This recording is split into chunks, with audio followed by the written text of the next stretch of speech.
নমস্কাৰ সকলোকে স্বাগতম জনাইছো নিমাত ষ্টাডি পইণ্ট চেনেলটোলৈ আজি আমি এই ভিডিঅ'টোৰ মাধ্যমেৰে BA second semester Assamese unit 2 নিৰ্বাচিত পাৰ্ট 6 বৰবৰুৱাৰ বিমান বিহাৰ শীৰ্ষক পাঠৰ সকলোবোৰ 99% কমন প্ৰশ্ন উত্তৰ আলোচনা কৰিম যদি তুমি এতিয়ালৈকে এই চেনেলটো সাবস্ক্ৰাইব কৰা নাই তেন্তে প্লিজ চেনেলটো সাবস্ক্ৰাইব কৰি দিবা আৰু এইটো ভিডিঅ' তোমালোকৰ বন্ধু-বান্ধৱী অথবা আছামিজৰ হোৱাটছআপ গ্ৰুপত শ্বেয়াৰ কৰি দিবা মৰমৰ ছাত্ৰ-ছাত্ৰীসকল এইটো ভিডিঅ'ৰ ডেছক্ৰিপশ্যনত বিএ সেকেণ্ড সেমিষ্টাৰ আছামিজৰ সকলো ইউনিটৰ ভিডিঅ'ৰ প্লেলিষ্টৰ লিংক দিয়া আছে তাত ক্লিক কৰি তোমালোকে সকলো ইউনিটৰ ভিডিঅ'বোৰ চাই ল'বা সো বলা তেন্তে বেছি পলম নকৰি আজিৰ ভিডিঅ'টো আমি আৰম্ভ কৰোঁ কোৱেশ্চন নম্বৰ 1 পাঠটিত উল্লেখ কৰা বৰবৰুৱা প্ৰকৃততে কোন answer Lakshminath Bezbaruah question number 2 Wright ভাতৃ যুগলে কিমান চনত বিমান আৱিষ্কাৰ কৰিছিল এনসাৰ 1903 চনৰ 17 ডিচেম্বৰত কোৱেশ্চন নম্বৰ 3 বৰবৰুৱা তথা লক্ষ্মীনাথ বেজবৰুৱাই কলিকতাত কাক বেলুনত উঠা দেখিছিল এনসাৰ মিষ্টাৰ পাৰ্সভেল আৰু বাবু ৰামচন্দ্ৰই বেলুনত উঠা দেখিছিল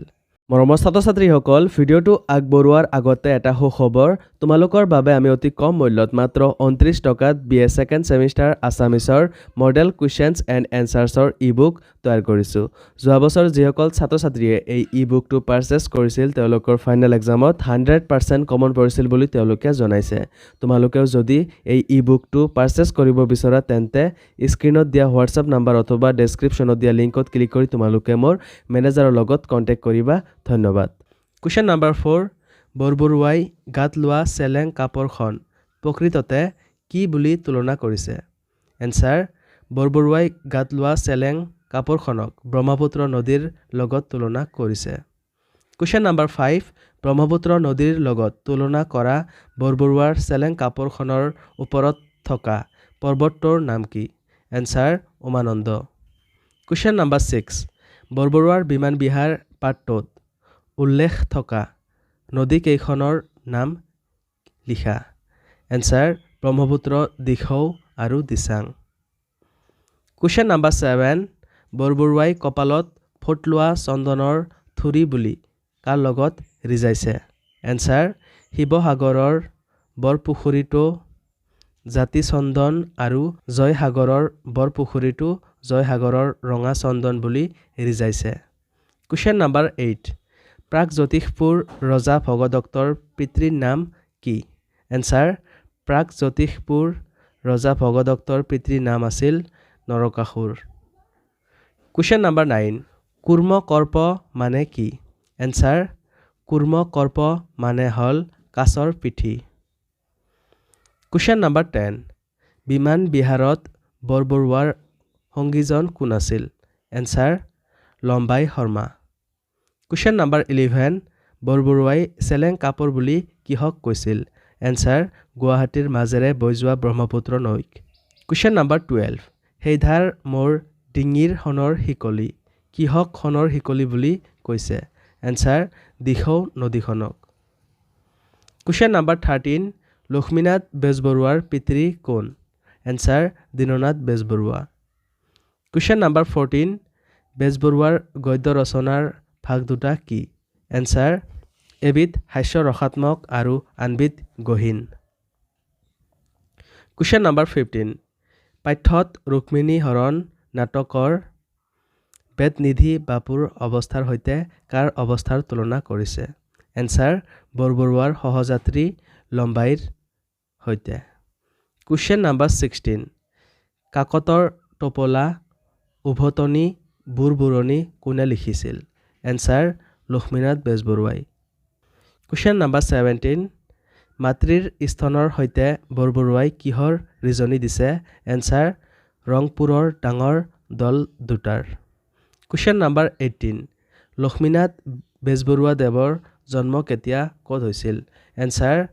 1864 চনৰ নৱেম্বৰ মাহৰ লক্ষ্মী পূৰ্ণিমাৰ দিনাখন ব্ৰহ্মপুত্ৰৰ বুকুত question number 19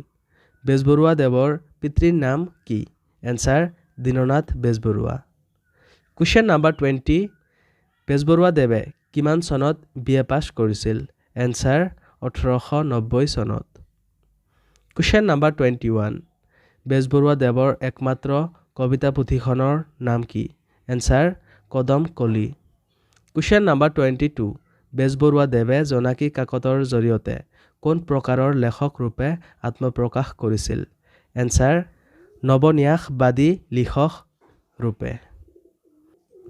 question number 23 Bezbaroa দেৱে লিখা তেখেতৰ আত্মকথা পুথিখনৰ নাম লিখা এনচাৰ মোৰ জীৱন সোঁৱৰণ কুৱেশ্যন নাম্বাৰ 24 বেজবৰুৱা দেৱক অসমীয়া সমাজত কি নামেৰে জনা যায় এনচাৰ ৰসৰাজ নামেৰে জনা যায় কুৱেশ্যন নাম্বাৰ 25 বেজবৰুৱা দেৱৰ মোৰ জীৱন সোঁৱৰণ পুথিখন কেতিয়া প্ৰকাশ পাইছিল এনচাৰ 1944 চনত কুৱেশ্যন নাম্বাৰ 26 বেজবৰুৱা দেৱৰ বুঢ়ী আইৰ সাধু পুথিখন কেতিয়া প্ৰকাশ পাইছিল এনচাৰ 1912 চনত কুৱেশ্যন নাম্বাৰ 27 বেজবৰুৱা দেৱে অসম সাহিত্য সভাৰ কিমান চনৰ কোনখন অধিৱেশনত সভাপতি হৈছিল এনচাৰ 1924 চনত গুৱাহাটীত কুৱেশ্যন নাম্বাৰ 28 বেজবৰুৱা দেৱে বাঁহী আলোচনীখন কেতিয়া প্ৰতিষ্ঠা কৰিছিল এনচাৰ 1909 চনত বেজবৰুৱা দেৱৰ তপ্তকথা পুথিখন কিমান চনত প্ৰকাশ পাইছিল এনচাৰ 1963 চনত কুৱেশ্যন নাম্বাৰ 30 বেজবৰুৱা দেৱৰ ককা দেউতা আৰু নাতি ল'ৰা পুথিখন কিমান চনত প্ৰকাশ পাইছিল এনচাৰ 1912 চনত কুৱেশ্যন নাম্বাৰ 31 বেজবৰুৱা দেৱৰ মৃত্যু কেতিয়া আৰু ক'ত হৈছিল এনচাৰ 1938 চনৰ মাৰ্চ মাহত ডিব্ৰুগড়ত কুৱেশ্যন নাম্বাৰ 32 বেজবৰুৱা দেৱে কিহৰ ব্যৱসায় কৰিছিল এনচাৰ কাঠৰ ব্যৱসায় কুৱেশ্যন নাম্বাৰ 33 বেজবৰুৱা দেৱে লিখা কেইখনমান বুৰঞ্জী পুথিৰ নাম লিখা এনচাৰ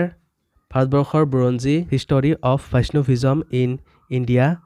ৰসলীলা অফ শ্ৰীকৃষ্ণ আৰু Baroda state lectures question number 34 Bezbaruah দেৱক ৰসৰাজ উপাধি কিমান চনত আৰু কোন ঠাইত দিয়া হৈছিল এনচাৰ 1931 চনত শিৱসাগৰত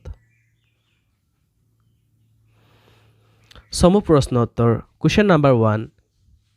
বেজবৰুৱা দেৱে ৰচনা কৰা সাধু আৰু গল্প পুথিসমূহ কি কি এনচাৰটো দিয়া আছে তোমালোকে চাই লোৱা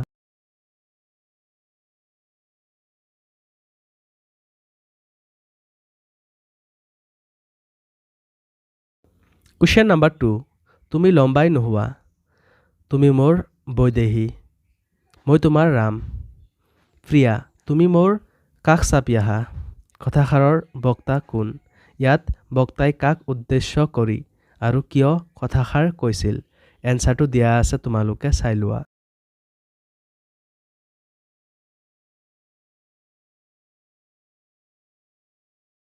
মৰমৰ ছাত্ৰ ছাত্ৰীসকল ভিডিঅ'টো বহুত দীঘল হোৱাৰ বাবে বহুতো দৰকাৰী প্ৰশ্ন উত্তৰসমূহ ৰৈ গ'ল তোমালোকক যদি সেইবোৰ প্ৰশ্ন উত্তৰ লাগে তেন্তে তোমালোকৰ বাবে আমি অতি কম মূল্যত মাত্ৰ 29 টকাত BA ছেকেণ্ড ছেমিষ্টাৰ আছামিছৰ মডেল কুৱেশ্যনছ এণ্ড এনচাৰ্ছৰ ই-বুক তৈয়াৰ কৰিছোঁ যোৱা বছৰ যিসকল ছাত্ৰ ছাত্ৰীয়ে এই ই-বুকটো পাৰচেছ কৰিছিল তেওঁলোকৰ ফাইনেল এক্সামত 100% কমন পৰিছিল বুলি তেওঁলোকে জনাইছে তোমালোকেও যদি এই ই-বুকটো পাৰচেছ কৰিব বিচৰা তেন্তে স্ক্ৰীনত দিয়া হোৱাটছআপ নাম্বাৰ অথবা ডেছক্ৰিপশ্যনত দিয়া লিংকত ক্লিক কৰি তোমালোকে মোৰ মেনেজাৰৰ লগত কণ্টেক্ট কৰিবা ধন্যবাদ